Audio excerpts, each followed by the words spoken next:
Today on the program, including questions from Monday with Maggie Gunnels.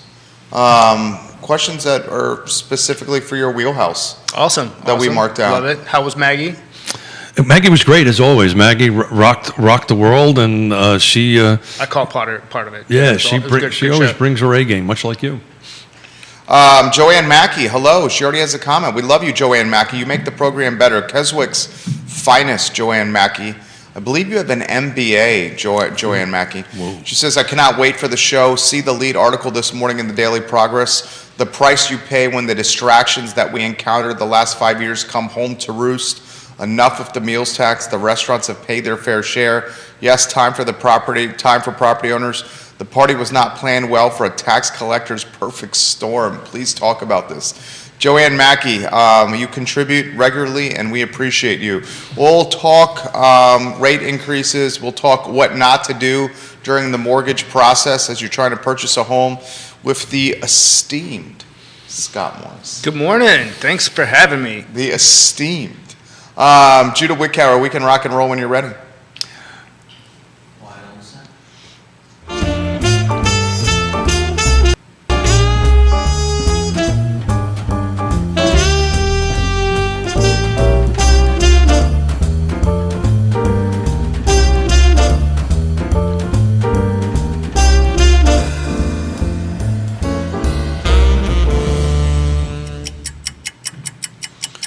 Good Wednesday morning, guys. My name is Jerry Miller, and welcome to Real Talk, an insider's guide to real estate, life, and the pursuit of happiness. The Wednesday edition, presented by Ross Mortgage and the fantastic Scott Morris. Scott,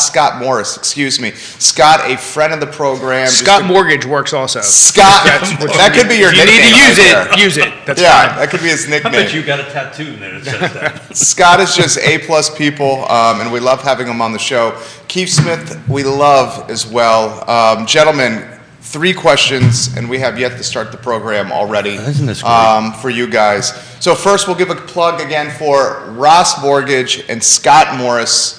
The name and the brand you need to call, guys, if you're trying to get into the space. What do you have? The entire Mid-Atlantic? Is it North Carolina and Virginia you service? I service, yeah. The companies, Florida, Kentucky, North Carolina, South Carolina, Georgia. Yeah, we're all over the East Coast. So we got the distinguished gentleman, and we may have dubbed a new nickname for Scott Mortgage Morris here on Real Talk. Judah Wickower is Alfred. I'm Robin. All right, gentlemen, where do we want to begin here? Maggie Gunnels of the Gunnels team had some topics that came up on Monday that I think we should start upon. Yeah. Keith Smith. So I think a great place to start, first and foremost, for the normal introduce yourself and to the folks that are viewing and listening, and then we'll jump into maybe the 5 things to avoid during the mortgage process. Yeah, definitely. Scott Morris, Ross Mortgage. I grew up in Fluvanna. I spent a lot of time in Charlottesville. I live in Culpeper. I've got 3 little kids. My goal is to really just help as many people into the home ownership process as possible with refinance, whatever you need financially. I'm here to give you some sort of help and advice for. And ultimately, make good connections with people and serve people at a super high level. So on Monday, if you wouldn't mind tagging Maggie Gunnels on that, Maggie was talking about, and it made us think about today's show, what we can talk a little bit about. Maggie was mentioning that there was a deal falling apart on her end because the buyer made a couple of mistakes. I think she wasn't representing the buyer. She was representing the seller. Yeah, that's exactly right. We have to emphasize that. Thank you for keeping me straight, sir. So was representing the seller, so the buyer on the other side was making some mortgage mistakes during the process, and it made me think about this would be a great topic to talk about today. So, from your perspective, I'm now a borrower. We filled out the application. We put a contract on a home. What am I not supposed to be doing? And what should I be doing? So in our what I'll call our goal conversation, I'm also going to go over some things that you should try to avoid. One of them is going to be opening any new lines of credit or making any large purchases once we've... Now, not to say that it can't be done, but let's just make everyone aware so we have an idea of how that could possibly affect your situation before it actually affects your situation. You're going to go through things, cars are going to break down, you're going to have, state inspections, you need tires, you're going to have to go, kids get sick, stuff happens.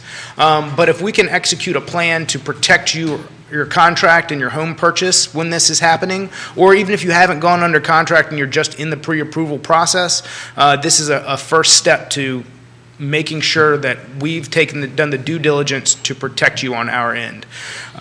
Why would, how could it get to the point where a potential buyer who's got a pre-qual letter is opening up massive lines of credit, buying cars during this process? I mean, I hate to say that this seems like common sense, but it obviously is not common sense. It's not, because people don't understand without being given the knowledge that going and purchasing a car could affect purchasing their house. To them, it's two separate things. If I've been approved for the house, why can't I go buy a car? Well, and it's not even that big, right? I mean, it could be jewelry, it could be an Well, I think in this appliance. particular circumstance, it was furnishing home. Oh, so going well, to a that's- furniture store and spending 5 figures on. Oh, yeah, that was my daughter who did that. Okay, that's what it was for there. Yeah. But in that scenario, that was cash. But furnishing the Yeah. home evidently is. Oh yeah, popular. I mean, so yeah, if somebody goes and opens a $20,000 line of credit to fill a house up with furniture, and now we've got to count that debt against their future debt to income. Oh, and then they or get their all current debt to income. they get all excited. I just opened up a 0% interest. Yeah, sure. Yeah, but the 0% interest is not your issue. The fact that you just now committed to $20,000 Right. is the issue. Absolutely. And so not just, to me, the big ones aren't just opening lines of credit. That's something I think, if well educated in the beginning of the process, people will understand. Two of the big ones are, for me, job changes, and I've got another one, credit cards. Where are we a little further? Yeah. So the big ones are no major purchases. Yeah. Right. Don't open up a new credit card. Right, even if it's 0%, or I've had clients come back to me and say, but I'm transferring a balance. Moving from- money. So yeah, moving money and jobs to me are the two that I have. If you're doing these things for your benefit in purchasing or making your life better. For instance, I had a recent VA purchase. He's had several jobs in the last year and a half to begin with, and then 2 weeks into being under contract, quits his current job. Without and having to complete a training process for the future job that he's taking on. So luckily we had a seller who was agreeable to the situation. We delayed things 45 days and he went through the training process. That's a huge ask in It was today's a market. huge ask. That's a huge Yeah. ask. He went through his training out in California, came back, and is working for a private security firm, super high level, enjoying what he does for the first time in a long time, and making more money. So that worked out, but it doesn't always work out. So not that I would have had to say, don't do this, but you've got to be committed to, if doing this prevents you from getting the house, which one of these things is more important? Can we delay the new job for 30 days? Is that a possibility? So what I coach folks to do is once we're under contract and once you make this loan application with Scott, literally don't do anything fiscal without either talking to Scott or myself, right? Because even something as silly as moving money around internally within accounts. Yeah, let's say you've got an account that you've deposited, let's say you've got 2 jobs, and or you've got let's say you're self-employed on some level, you've got a business, you sell stuff on Etsy, but you haven't been doing it for that long, and you've got some cash transactions that come into an account just for that. But we've identified that we can't source all of that money and we can't use it for the mortgage purchase, but you're transferring money from that account into an account that we've already sourced funds and determined to be sufficient for underwriting standards. We may not, and if you have a big need, I may want you just spending money directly out of that account rather than actually taking money from one place and putting it into another, and now we have to see all of these bank statements that could cause some concerns in underwriting. I had somebody a couple of years ago go out and decide before they moved into their home to take a big 2-week vacation and kind of booked it from the time that we signed the contract to that, and this was a big vacation, and it actually became an issue at the back end when we were trying to close it, because so everybody understands, you run all your data in the front end, all your requests in the front end, you also redo it just before you close, right? So you might want to talk a little bit about that, because that's where all this gets caught. Right? Sure, yeah, because we're going to be updating documents to make sure that you've got adequate funds to close prior to actually closing. So if you go out and decide that, here's one that I've seen before that's kind of, instead of coming up with the cash for a down payment, someone would go and take out a private loan, like for $15,000, and you say, well, I'm just going to use this money for my down payment now. It's like, that's an unsecured loan that we can't. A private loan. Like a unsecured, like to go to the bank and say, your credit's good enough, I want to borrow $15,000. And they say, here's $15,000, and then they want to take the $15,000 and then make that their down payment. So let's talk about down payment for a minute, because it's important to talk about the sources where that comes from, because some of it has to be seasoned, some of it does not need to be seasoned. How does that work under a typical loan process? So any money that shows up into your bank account inside of 2 months statements would need to be seasoned funds, meaning that, well, the 2 months would season the money. But if it shows up on those accounts, for instance, if your dad gave you $10,000 to buy a house in January, but your dad refuses to give a bank statement to source the money, then we would probably need to wait until March to make an offer so that we would have a clean 30-day statement from February and March to close in April so that we could actually source the money. So I usually tell people 90 days just to give a little bit more of a runway on it. On that stuff. But it was interesting because I was reading what Ross Mortgage puts out about the 5 things, and even like $1,000 movement within accounts. This is kind of what I was talking about with the Etsy thing. So, and less than, and $300 can, if you're Virginia Housing and you're going for one of those loans and you move more than $300, they're going to want to source that money. Good night. Best advice is do nothing until you close, and then after you close. Best advice is talk to Scott. Yeah, just make sure that if anything's going to happen, just bring it up. Like, there's no point in hiding something that's going to come up and then we have to deal with it after the fact. If we can get in front of the problem, we can probably come up with a solution rather than having to react to what's already occurred. How detailed is the analysis of statements? I mean, every single. Pretty detailed. Yeah, everything. When it comes to the amount of money, like, it also depends. Like, if you're self-employed and we've got, here's something I really encourage: a business bank account and a personal bank account separate from one another, because there are people, depending on their level of business, they run everything through the same account, which can get super messy when it comes to trying to show what's clean and what's not, how something got there, how it, especially if you don't receipt everything, having a business bank account and a personal bank account to separate for a self-employed person is key. About this question that's come in, is it easier with the refinance process if someone has massive equity in their home, especially after 2 years of COVID and this housing surge, versus a whole first-time home buyer that's trying to get a loan to purchase a house for the first time? Yeah, I may not even need to use bank accounts for a refinance, depending on their situation. Why is that? Just because of massive equity? Because they're not gonna have to bring any money to close, so I don't have to show that they're not going to bring any funds into the transaction, so I don't have to show where the money's coming from. Interesting. Different on a cash out refi?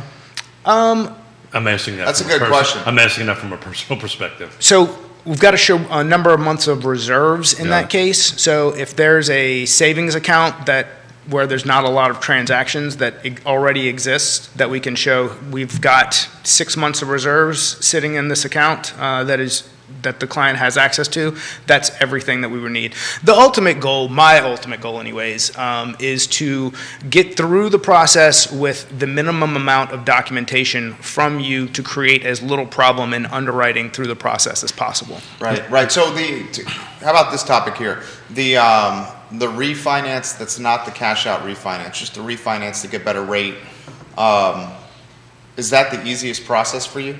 Yeah, absolutely. Not even close? Not even close. And then if you're a veteran and we could even do a VA IRRL, an interest rate reduction loan, meaning that there's very little that I actually have to show in your ability to. So do I need to qualify. be in the VA loan system, or can I? You already have to have a VA loan in order to move to do an interest rate reduction loan. So you would have to refi into VA, then be in VA for a while to qualify? Or have already purchased VA and Got then, it. yeah. Got it. So Joanne's got a couple comments. Joanne, we love when you watch the program here. This is in regards to the Waynesboro sizzle reel from last week Okay. that she's interacting with. Joanne is, again, one of Keswick's finest here. She says, see the gas prices this morning? These areas need to develop business centers. She's talking Waynesboro. I can deduct real estate taxes and mortgage interest, but not the cost to commute to Charlottesville.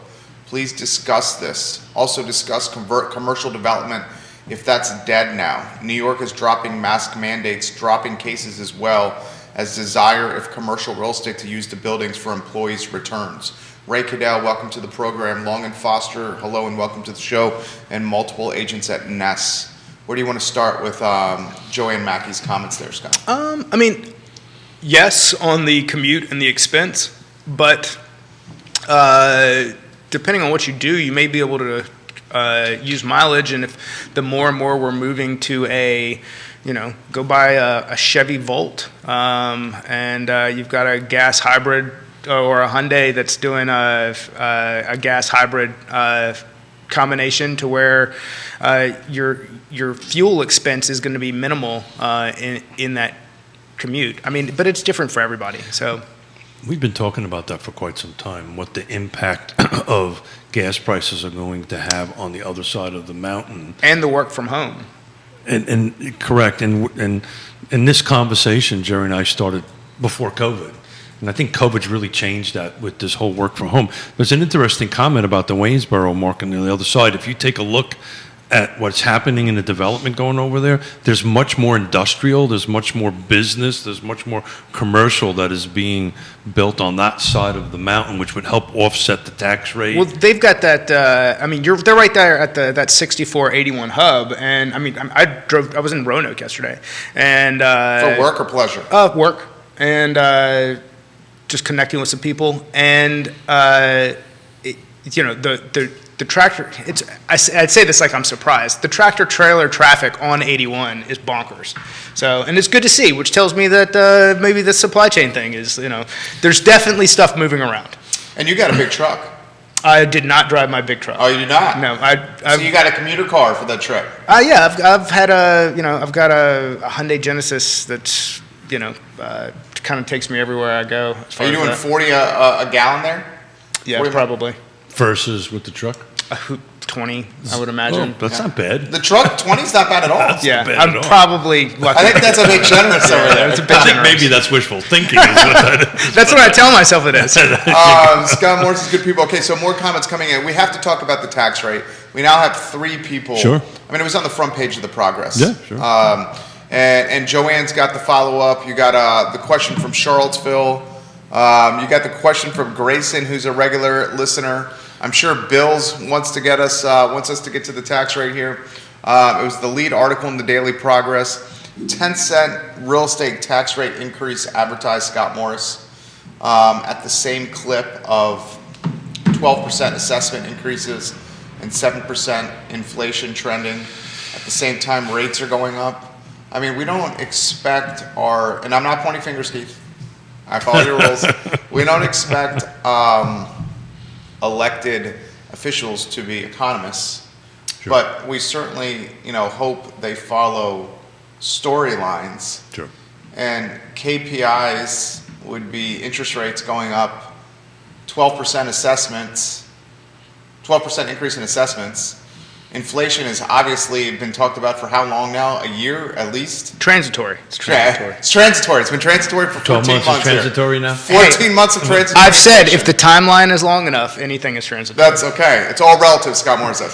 10-cent tax rate increase. I mean, where do we want to begin here? So you got to think about well, to me, there's so many layers to this. One, you're pricing out your bottom end. You're making things less affordable for affordable housing and the people who need it. And then you've got your super high end buyer doesn't care, that's not who is going to be affected, but your middle class who's making a decision on where those monies are best spent. Are you driving them to your area based on if they look a county over and say, wow, we could make this work and not have to be there and pay this money, That's a decision that I would personally, that's a driving factor for me. But that's just an opinion. I think it's a good opinion. Keith? Yeah, so it's interesting. I was reading an article this morning on Risk Media, making it double. Affordability is a twofold crisis. So instead of affordable housing, I prefer to use the word housing affordability.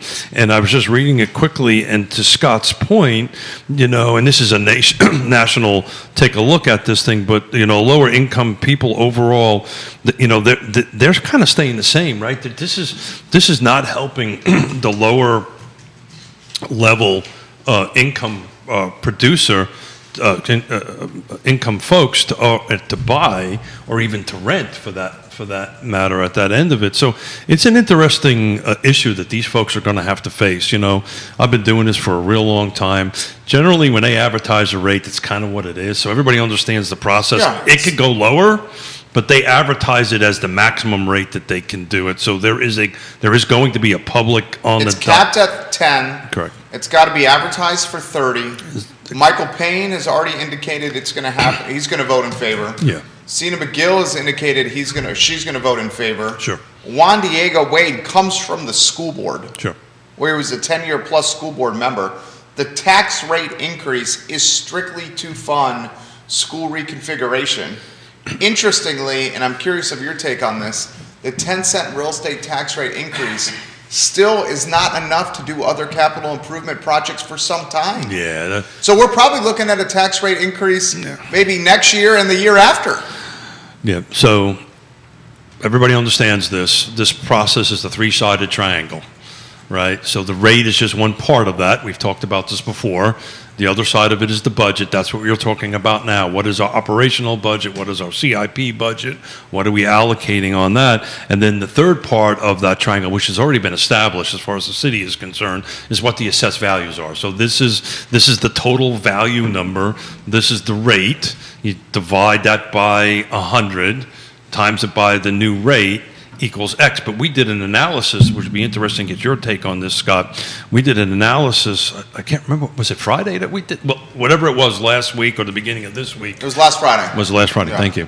That we did an analysis, and we just arbitrarily took a home that was in $200 and something thousand.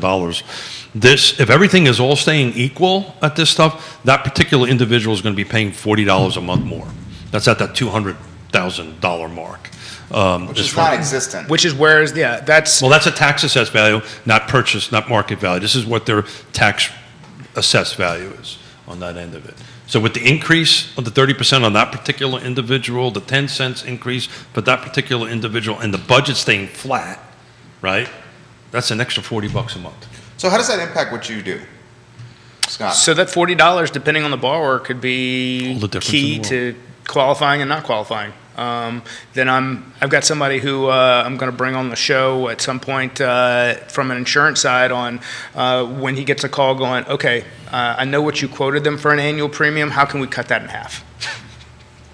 So if it's a $400,000 house, Yeah, that's roughly so- $80 or particularly $100, depending on value and all that stuff. And even at a $400,000 tax assessed value, an extra $100 a month is a big nut. Yeah. I mean, depending on what their level, especially level of income, that $40 or what their current debt load looks like, that could be a deal breaker into whether or not they qualify for the home. So I think the point Jerry's trying to make, taxes are going up, ISID rates are going up.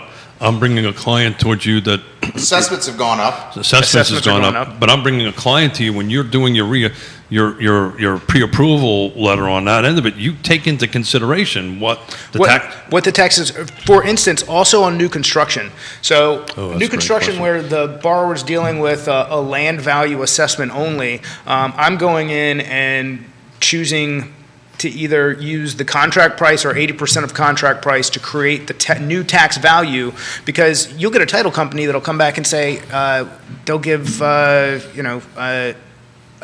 the value of the $50,000 lot as what they're budgeting into the taxes. Well, the borrower is going to get through a year or less than a year. They're going to have an assessment that's going to come in, and then their escrow account is going to be short, $2,000 that they're going to be having to pay back into before the next 6-month premium. I'm so glad you brought that up. Yeah. Because that's a misconception on new construction, right? Because what'll happen is that you're 100% right. At the end of the next year, they're going to take a look at what Yeah. you bought that home for, and guess what? That's going to be the tax assessed value for that home, and then you're 100% right. All of a sudden, you're going to, if you don't hire a trusted advisor and you have your calculations right, I'm going to get a phone call and say, oh, by the way, you got to put in another couple of $1,000. You won't even get a phone call. You'll get a new monthly mortgage statement saying that your payment's gone up $300 because you're having to pay the But difference. don't you have to fund that escrow account? Yeah, you're Sure. funding the escrow. Yeah. No, I'm saying, so I'm not saying at closing. I'm saying you've closed on your house. You're 6 months into this house that I you got it. own, I got it. and then you get a new That's the norm. Yeah, then you get a noise calling you. They're just going to say, "Oh, look, this came in. Looks like you're short, $2,000. We're going to, increase your mortgage payment $300 a month until you're caught up." Yeah, and that's a wake-up call. How about this one? Do they ever go backwards once you caught up? Because I don't know if that ever really happened. So I know there are counties who have reduced their. No, sir. So I just get this notification. Talking about filling up the escrow account. Oh, so if it's overpaid, you can only be overpaid within a certain margin. I think they have to refund you anything greater than $50 difference. Of whatever. With interest? No. Hell no. But the Okay. point I'm Think trying to I'm- make is this is why it's so important to have a trusted advisor to calculate what it might be so you understand what it is. Because if you're short, your payment's going to go up by that $300 a month. When it's funded, they're not going to lower your payment. Your payment's going to stay the same. They're just going to give you a check. But this is after the trusted advisor contact. Got Yes. it. Got it. He's saying this is when the municipality raises the rate. That's what you're Yeah, saying, right? 100%. I'm saying that you go in and somebody calculated off just the land-only tax value, got it. put a payment in place, then the county comes in, they give you your new assessment. Your property is not worth $50,000, Mr. Borrower, it's worth $550,000. That's what we're taxing you on, or $380,000. And then so $380,000 in Albemarle County is what, roughly $4,000 annual premium? Yeah. How about this follow-up question? How many refinances? Or would be with this new. How many refinances are inspired or motivated by tax rate increases or assessment increases? So that's a phone call that I do with clients going, hey, it looks like your taxes may have gone up. Do you want to see how we can reduce your payment? You reach out? Yeah, Really? yeah. Very cool. I did not know that. How about this? In New York, you can see tax relief on your property. Is that the same here? Remember, I'm a New Yorker, and a $30K real estate tax bill is the norm in Long Island. Oh my Why God. do you think all those New Yorkers arrived here during the pandemic?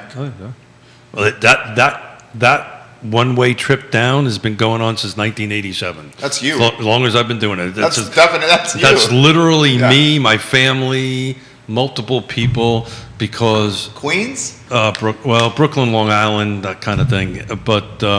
But the family's coming. But that's exactly right. Why do you think Lake Monticello is a little Long Island? Yeah. Little New Yorker. They 'Cause literally advertised it in the newspapers that's in New York. that's what they did. So that $30,000 tax rate, by the way, is nothing new, right? Maybe the dollar amount wasn't that, but that was bringing it down on that. But what was the question? Because I kind of lost The it. question is, in New York, you can see tax relief on your property. Got it. Is that the same here? Yeah, so there are, in the city of Charlottesville, all the jurisdictions, if you have certain income and certain circumstances or age, there are tax relief programs. You have to reach out to your local jurisdictions to find out what's applicable where you live. Here's another interesting tidbit that's flying under the radar.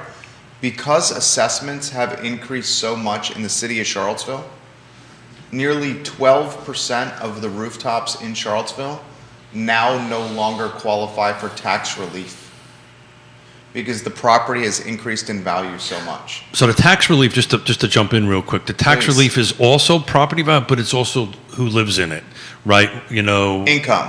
what's their income, right? On that. Or some veterans qualify That's exactly to right. not have to pay county taxes. And that's something that is not going to be included with me at closing. That's something post-closing you have to reach out to the county Yeah, for. generally, that's 100% disability. Yeah. But you get there. Nicholas Erpy, loves Scott's quips. Great addition to the weekly round table. This guy's on point. Hearing that from others. Thank you, Christopher sir. Eagle, welcome to the broadcast. Mustache Dan Pettit, we love you, DP. Real Estate 3. At what point do people who purchase or lease leave our area, especially the city of Charlottesville, and move to other counties as things keep going up? So we were talking about that, and as Dan was talking, I'd love to throw that question back at him. What does he see this 10% increase? I think that's kind of a to be determined. All right, let's look at all the things that have happened in the last 24 months. I was talking about a property that I personally have that has increased in value. To me, a fiction, like, I don't even believe that it's real. But let's say You're it is saying real. it's paper value. Well, it's not paper value.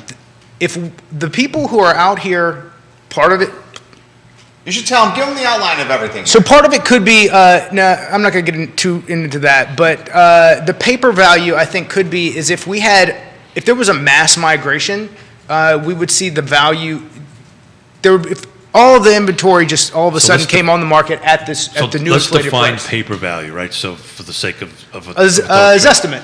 Okay, got it. Paper value is. Got it. I just needed him to quantify it. Okay. It's it's how do you quantify paper value? It's not liquid. It's not true value until someone writes you an offer. Yeah, so Is that fair? Yeah, that's fair. So a until some, zestimate, a guesstimate, a Yeah, CMA, An assessment. assessment, all that does not mean anything until You get an offer. and a contract is slid across. Correct. Now, let's say enough people said, hey, you know what? My property's increased 30% in the last, and I've been in it for 7 years. What if I could sell this house and build a house or move into an outlying area where the taxes weren't as high? Nelson County. That could be an inventory driver, and that's why your people, if there's non-real estate people watching, that you're getting mailers and phone calls and all of these things. We're getting knocks on our door. knocks on your door. Cold call knocks on our door. I advise When I'm that- in my boxers and nothing else. I advised a young Oh, agent, I great, was like, thanks. you know, they might be as surprised as you are. I think they That was a were. mental picture I did not need. I've 8:30 suggested, in the morning on a Saturday.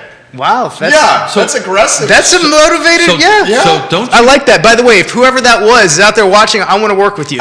You're my people. well. Scott, I love Scott. So it's interesting. Does your association have a no solicitation policy? Well, not if they live in the neighborhood. Oh, Yeah, the neighborhood does, unless they live in the neighborhood. that's interesting. That's one of the reasons. So Rick Randolph is a board of supervisor. Sure. Rick Randolph lives in the neighborhood. Knocked on doors and they let him. In the neighborhood. That's Yeah. a huge market advantage Sure. for someone not in the neighborhood. When you Sure. have 840 rooftops in the Sure. neighborhood and 1.6 people per rooftop are voting. So this is why HOAs matter. This is why reading HOA documents matter. So I'm not living in an HOA. Yeah, he doesn't live in an HOA. He's HOA over here. yeah, you've got I'm like HOA. pigs Joanne and knows what goats you Yeah, and yeah. whatever. God I'm only just knows an what old you- redneck. I've got no interest in that. whatever you have. I don't know. He's got a what do we call it? A farmat? Yeah, Is what sure. it's got? Yeah. I was almost going to call you a gentleman farmer, but then I decided Okay. not. He's That a was gentleman farmer. I That's think a great that's setting the bar too high. I think that's the gentleman part, for sure. The farmer part, maybe, and all that stuff. But yeah, that's an important thing to take a look at that because, if you don't want to be annoyed, there is a. We should figure that he was making a point before we rudely interrupted Yeah. Scott Morris Sorry. about paper value and the property you were referencing. So I think I got through that with if enough people decided that the value was there, and whether it was moving to a new build in one of these outlier counties with a better, a lower tax rate, or just deciding that if they were moving out of state, whatever the situation for them specifically was, I think that could be a great motivator. But if enough of that started to take place, Inventory opening. inventory opens, Yeah, that but- the paper value goes away.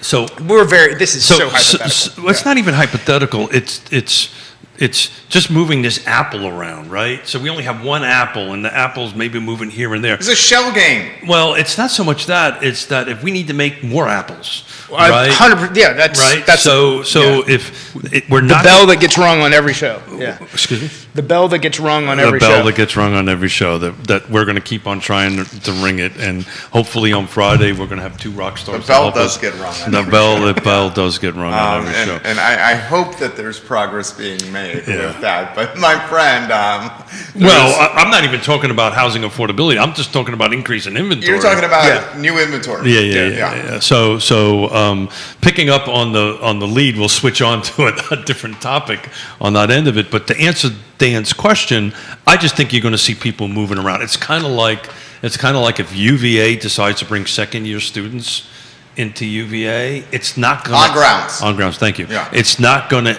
I don't think it's going to have a huge increase of anything. It's just people that are from outside are going to move in. It's just you're not going to see a huge increase of inventory. It's just going to move stuff around a little bit. This is an interesting topic, and this is coming up with me now. And we'll get to these other comments from agents, guys, here in a matter of moments. Rental property, 3-4 bedroom. You can only have 4 people in Albemarle County that are not family members. That's correct. In one unit or rooftop or house. Same in Charlottesville, by the way. Same in Charlottesville. Only 4.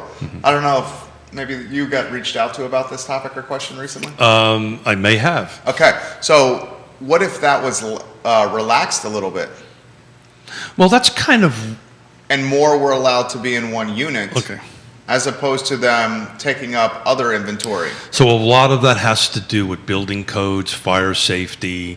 It's a lot more than just code from the county perspective.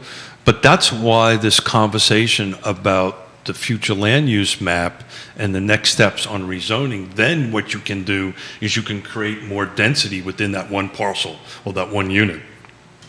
Excuse me.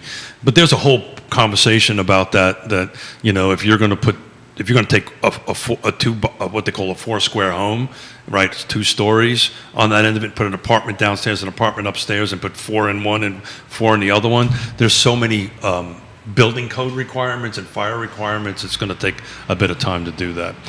On the other hand, I can tell you from firsthand experience, if you would go around some of those, Oh my gosh, it's happening right now. there's especially nobody, around grounds. nobody. That rule is not observed quite regularly. Yeah, 100%. And there's no real way to enforce it. How about this one for? The only way to enforce it is if you have a neighbor next door that. I was going to say. Thanks, drop it. Karen. Yeah. Thanks, Karen. Yeah, drops a dime. I was going to say it. I was going to say Karen. I was going to say a dime. but- On Mortgage Wars. Albemarle, this comment. Albemarle has never won in any smokestack or big industries in our area. We have Route 64, and over the mountain has 64 and 81, and all these areas will continue to grow, and more commuter traffic coming into UVA and Charlottesville. We are driving middle class out of purchasing in our area.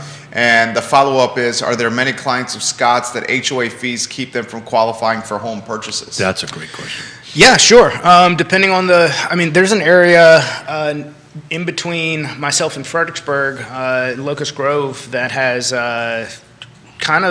so for the inventory level price point, very high HOAs. So you'll see people who I've given a pre-approval to send me something, and we have it's like, hey guys, let's make sure this really, really works before we, dive in at $300 a month in an HOA on a $300,000 property.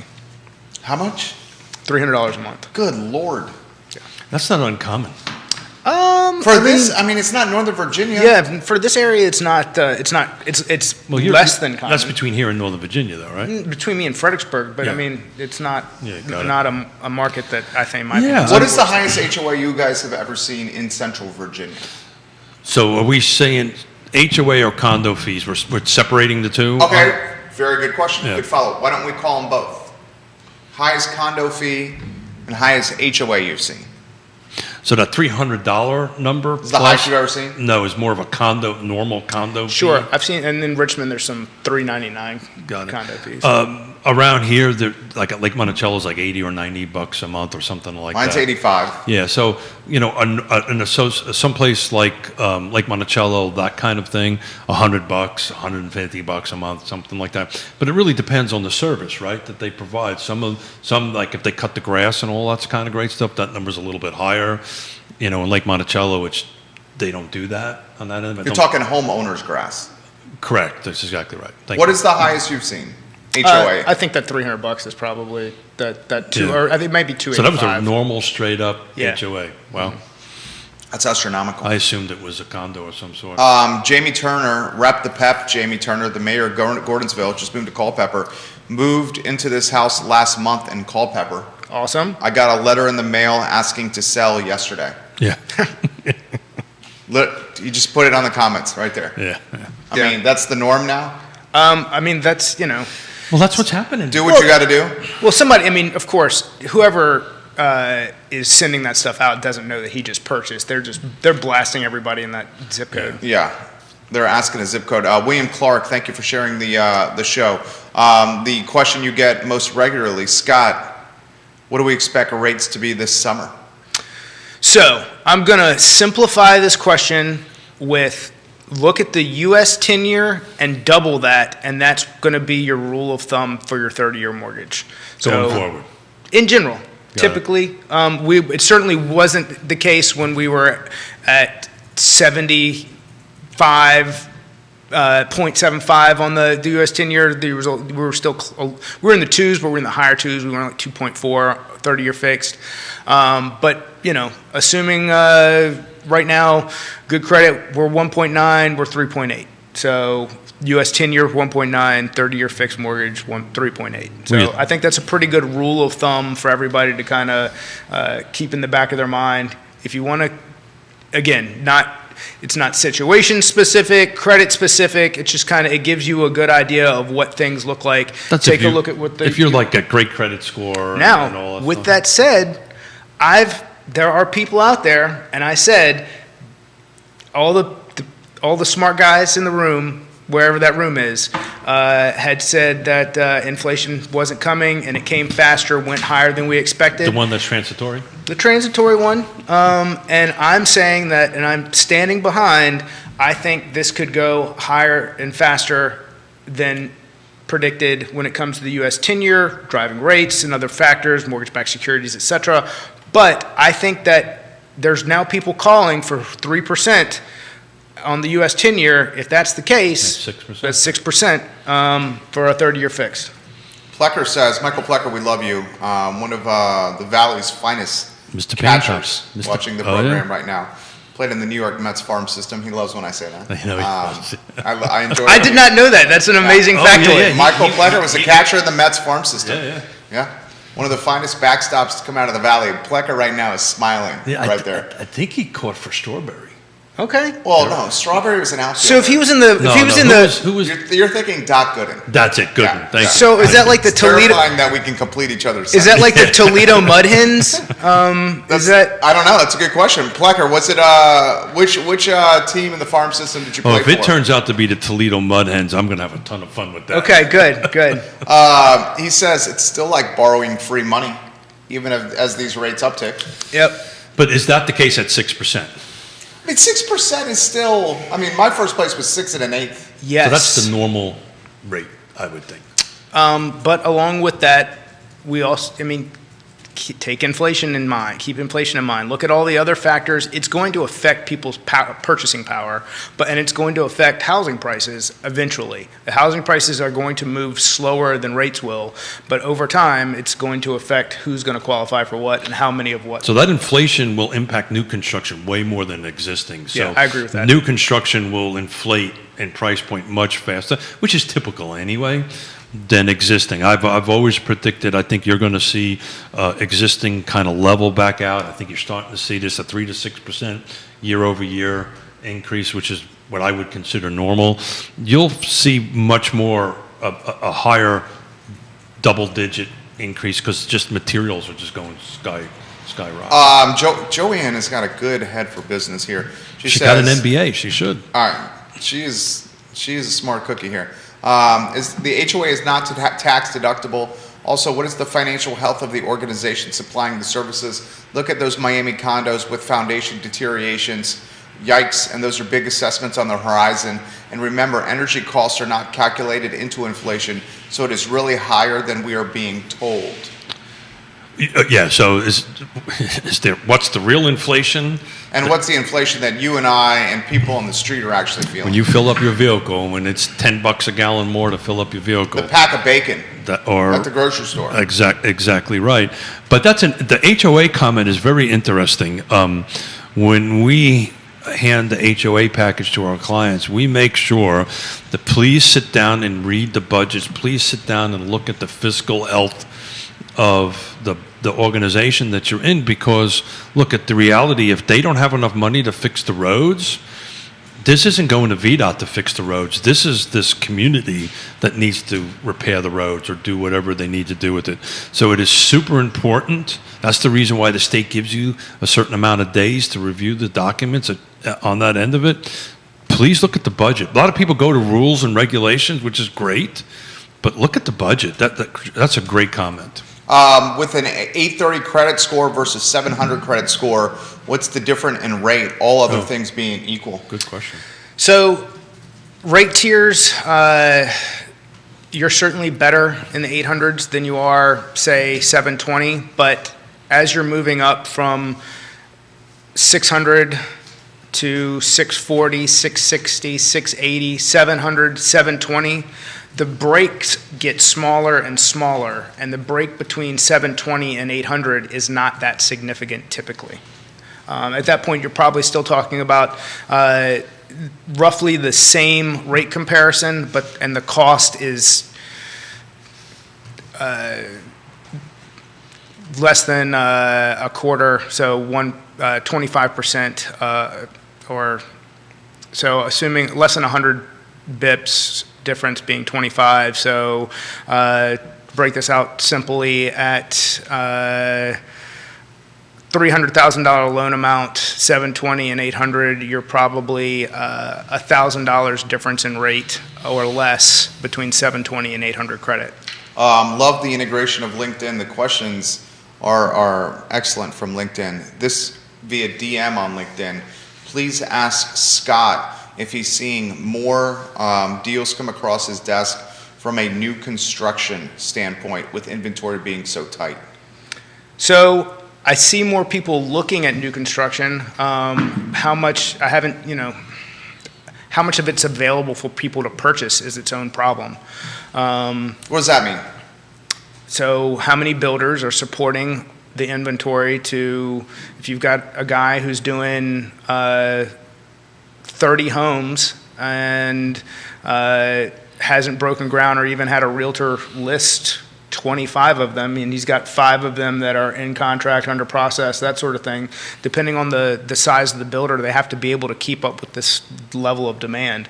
So yes and no. I work with a specific builder, Jefferson Home Builders. They'll probably do 40-ish homes this year. And that's a lot. Yeah, and they'll go in and get lots, permits, everything approved, get it listed, and they'll do, say, 5 to 10 of them at a time.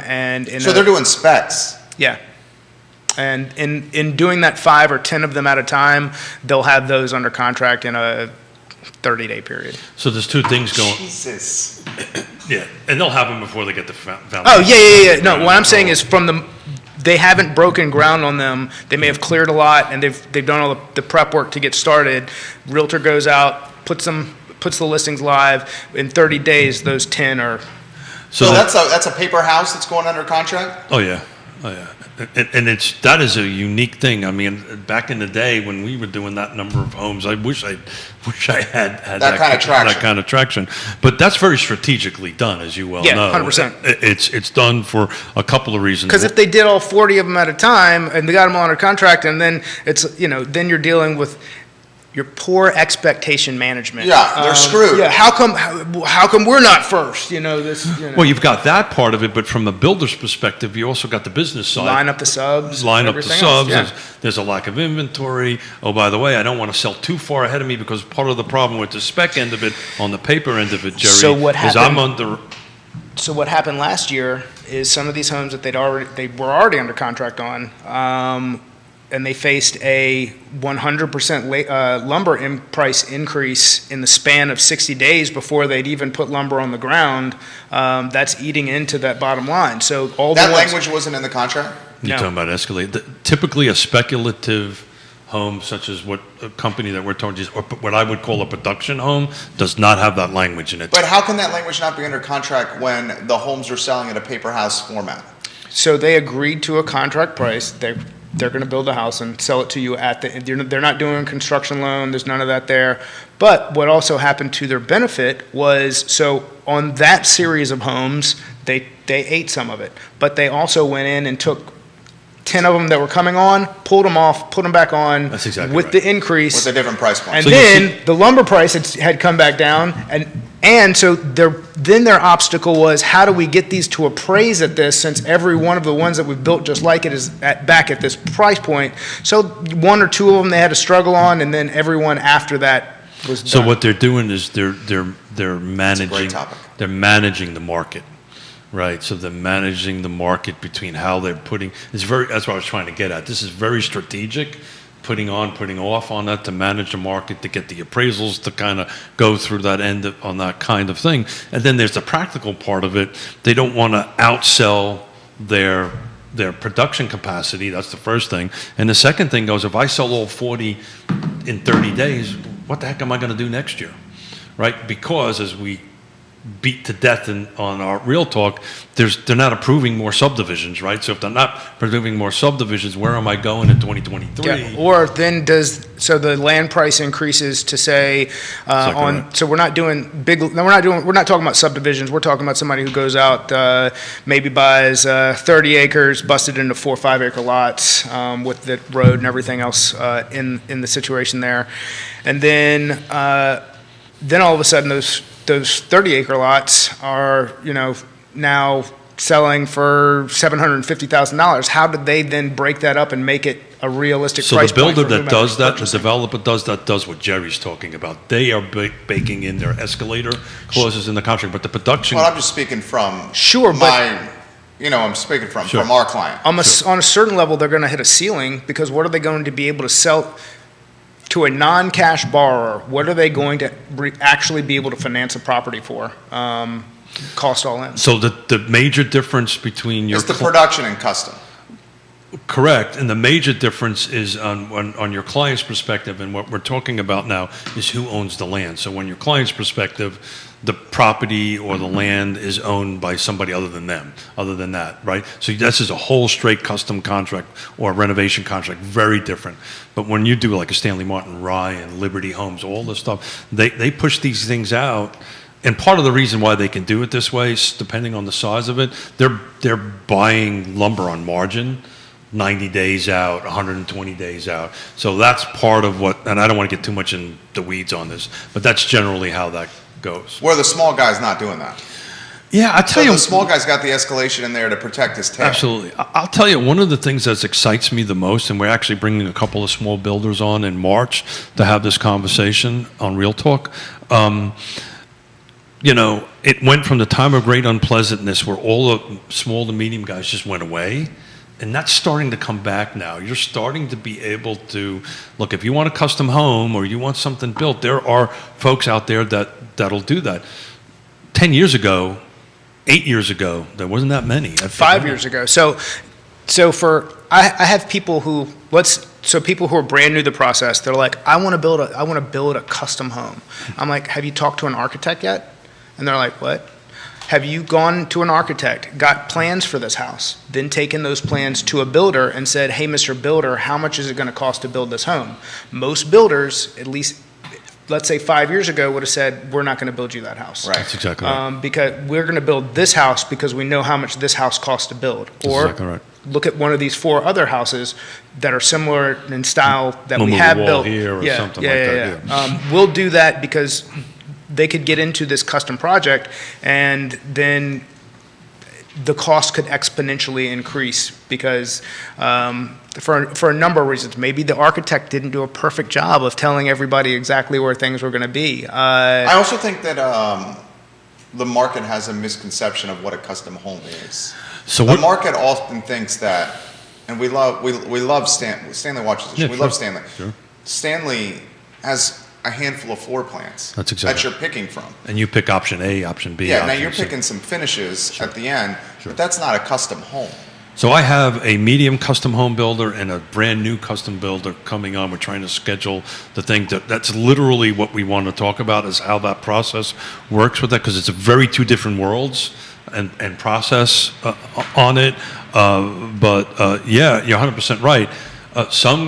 One of the ones we're going to bring actually has his own in-house architect, has his own in-house design team that goes ahead and work. The other one actually happens to be an architect, also a builder. So we're going to have that conversation of what that looks And why is that advantageous? You should explain that for the viewers and listeners. So it's advantageous for two reasons, and I don't wish to offend any of my dear architect friends on that end of it.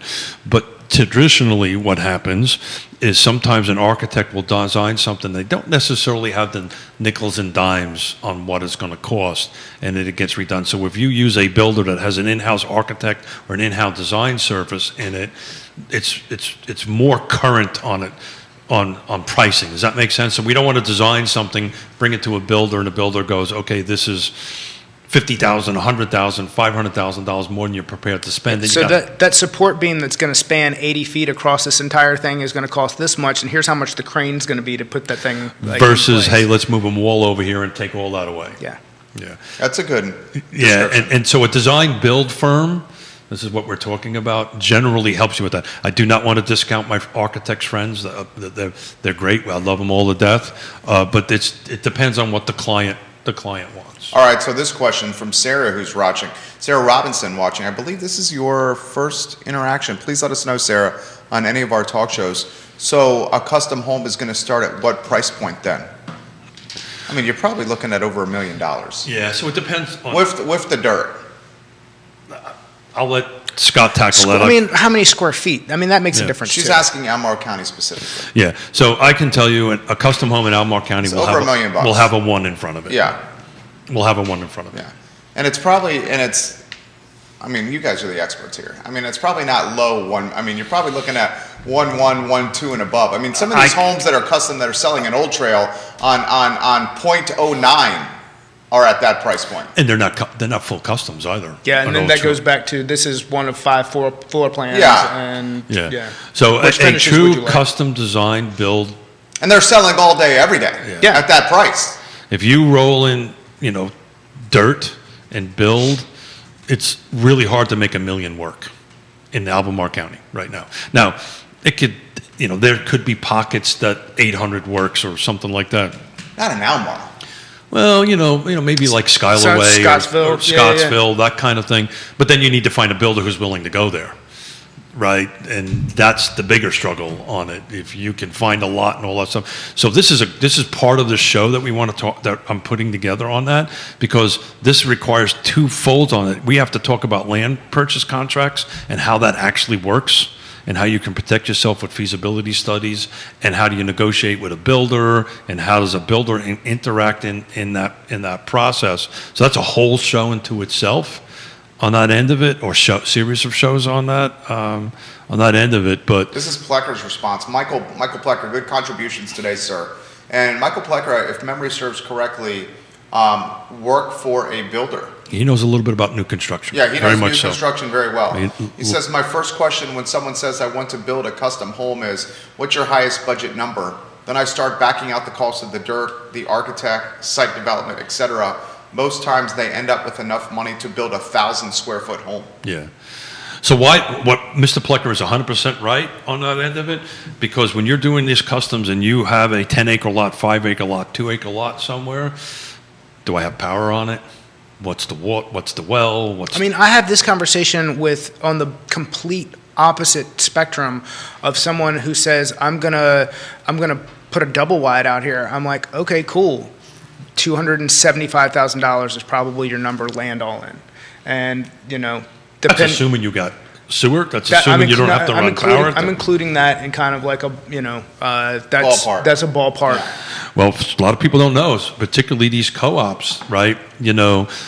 you've got to dig the ditch. You only get so many linear feet of line free. After that, if you're over a certain amount, depending on the jurisdiction, you've got to pay for the linear feet of the line. I You've got saw to pay. somebody quoted $25,000 from Verizon to run cable to the house That's in exactly the past right. couple weeks. I didn't even get the cable, Now, but that's now exactly- mind you, I am somebody who, not as your lender, but, as your friend, I'll get a ditch witch. We're going to get this done, buddy.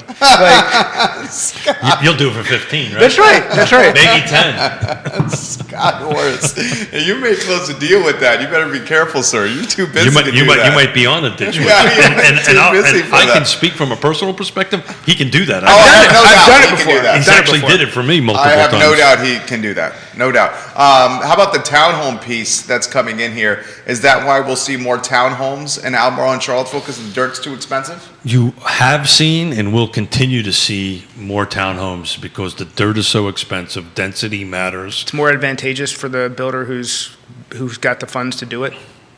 So if I've got a 100-foot wide lot that's going to put one, that's why this whole missing middle conversation is so important, which I'm sure we're going to have with Neil and Ned on Friday, is so important. That 100-foot wide lot, instead of putting one house on it, I can put 4 20-foot wide duplexes, townhomes on it, and put 4 families in there instead of 1. It's just the math. I'm running the same amount of road, I'm running the same amount of sewer for 4 versus 1.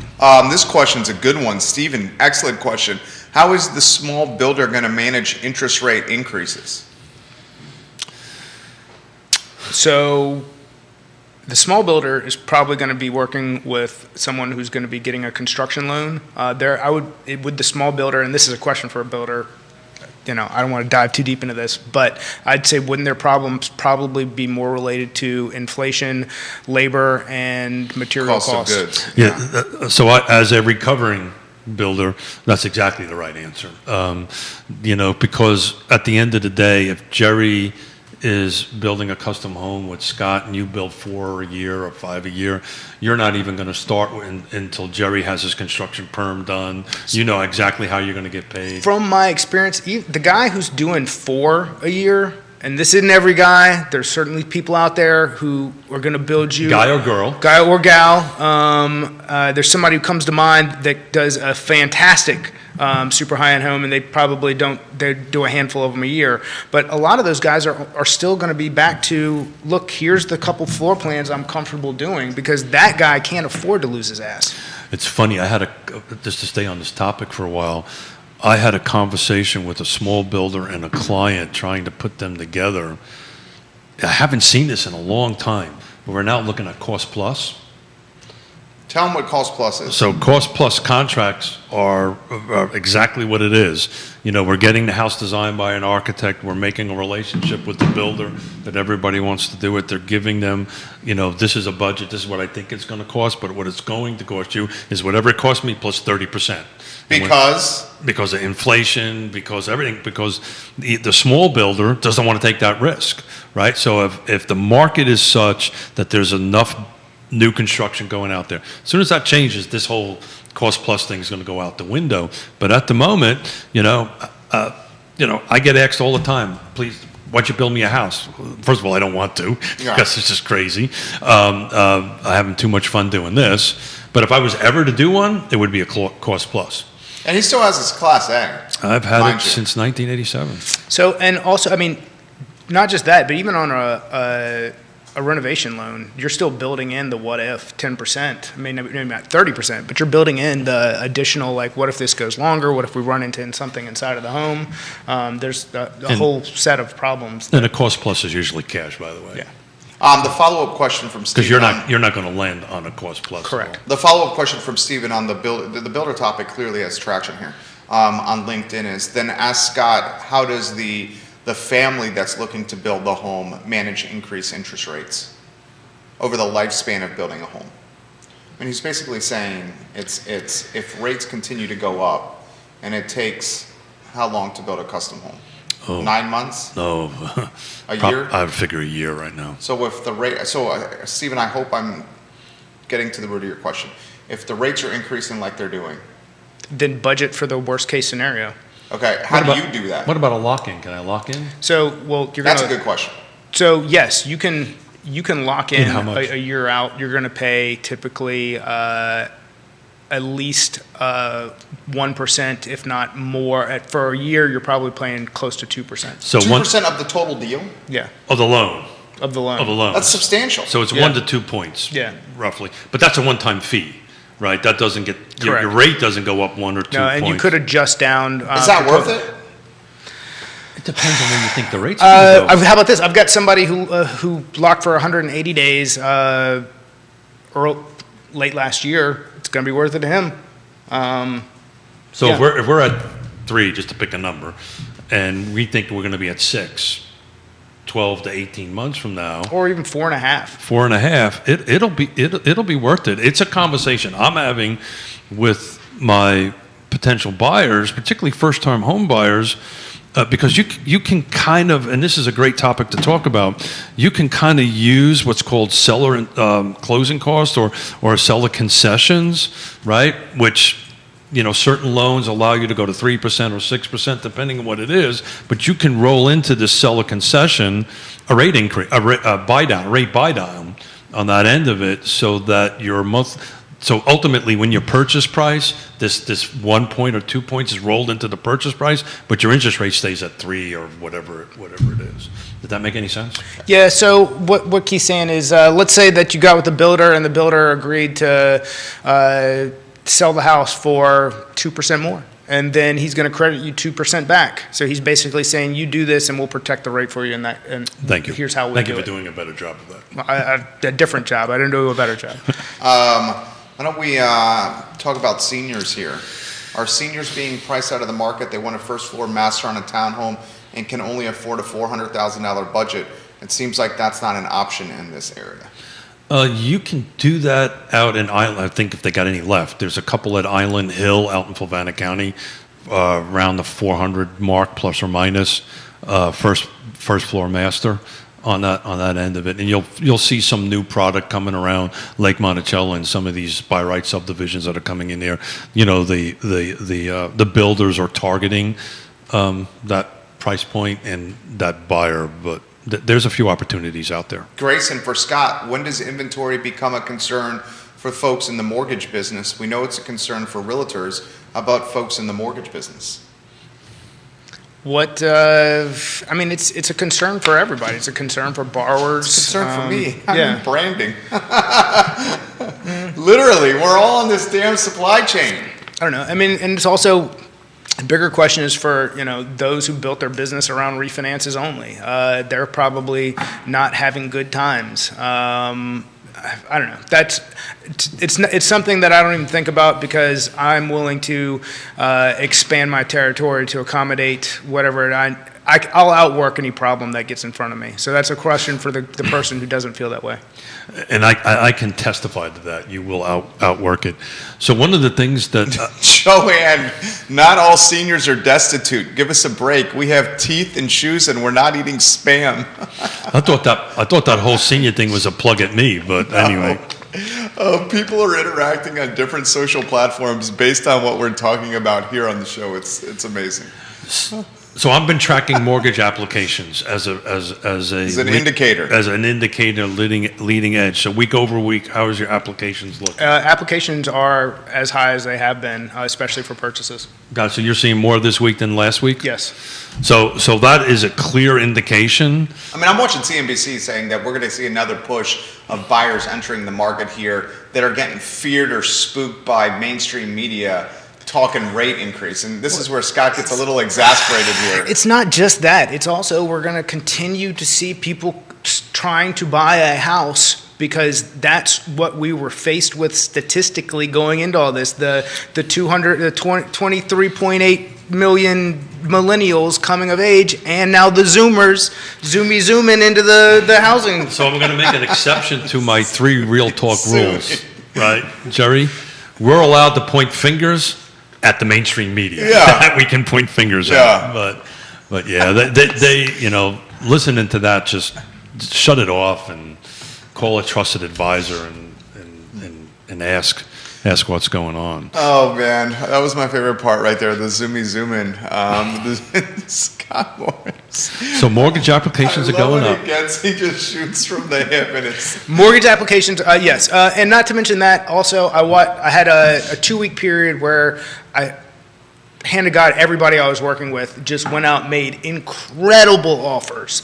10% over, waiving this, waiving that, and we're not the winners. And I puckered up a little bit and had my own feelings, but told them, look, don't get dissuaded, just go out, continue doing this. And then a mass majority of them went out this previous weekend and got under contract. So if you're out there and you're going through it, or you're an agent and you're a new agent and you're having to deal with the emotions of your clients who are not getting there, keep trying, you will get there. I know who needs to hear that, but it's true, and I think that's important to talk about. I had one happen on Sunday with us. We lost it. It was number 3. And that's people. And we're going out today to look at property, Good. right? So I think that meant, I think maybe they're shutting off the craziness from the Main Street media, and they're going out and looking, and we're looking, and we'll get there. We'll get one done. We'll cross the finish line. Yeah. Gentlemen, fantastic program. 11:30. Any final thoughts for the viewers and listeners? Scott Morris. That was kind of my final thought. And this is just in general in life. If you're out there going through it, don't stop. Just, dude, it's never as bad as it seems. It's never as good as it seems. Just keep out doing the good work, serving people, doing what you can to do the best for you and your family, and you'll get through it. That sounds like a 1980s. There's a 1980s song somewhere about "Don't Stop." I can't remember. It's running. Don't Stop believing. That's it. Don't stop. Journey. Believing. Journey. There you Yeah. go. Journey. Don't stop believing. We should change that to our new theme song. That's right. For real talk. As always, Scott. Thanks, man, and thanks for what you do, and thank you for taking care of our clients and being that trusted advisor. Give a plug for Friday. Yeah. So Friday. Friday's a big time show. Yeah. So we've been trying to put this together for a couple of shows, and I'd say a couple of months. A couple of months. Yeah. I'll tell you, when we started doing this 3 years ago, I didn't realize how hard that was, but that's a hard thing to do, to put people together. So my hat's off to Jerry, who does it every day. But we've got Neil Williamson coming on and Ned Galloway with the Albemarle County Board of Supervisors, and we're dubbing it the Neil and Ned Show. So if you, I'm bringing my seatbelt, so this is going to be fun. It's going to be It's going to be dynamite. fun. It's going to be fun. And we're just going to have a lot of fun. Again, no pointing fingers unless it's at the media, mainstream media. We're going to change the rules now as I write out my little thing I send out every Are you show. going to put that in the body? I'm going to put that in the body. You can point fingers. You at can the point to mainstream mainstream media. And you need to stipulate we're localized media here. I don't care. Let's just say mainstream media, whatever that definition is. Let's put it this way: mainstream media, other than Real Talk. Other than us. Keith Smith, Yes Realty Partners, Scott Mortgage Morris. I like it. That's a great moniker. There is a Scott tattoo Mortgage there somewhere Morris. for I've that. got. Ross What do you Mortgage. think, huh? What's How's one your wife more? feel about that? She's there's nothing I could do that she wouldn't like more than some of the ones I already No, have. I thought you were going to say there's nothing that you would do that would surprise I her. thought that's what he was going to say too. Oh God, I love you guys. Judah Whitcar is the man behind the scenes. He's A+ people. I'm Jerry Miller. This is Real Talk on a Wednesday, presented by Ross Mortgage. Find them online. Reach out to Scott Mortgage Morris, guys, to help make some dreams a reality. And the I Love Seville show is up in 59 minutes. Take care. Well done, amigos.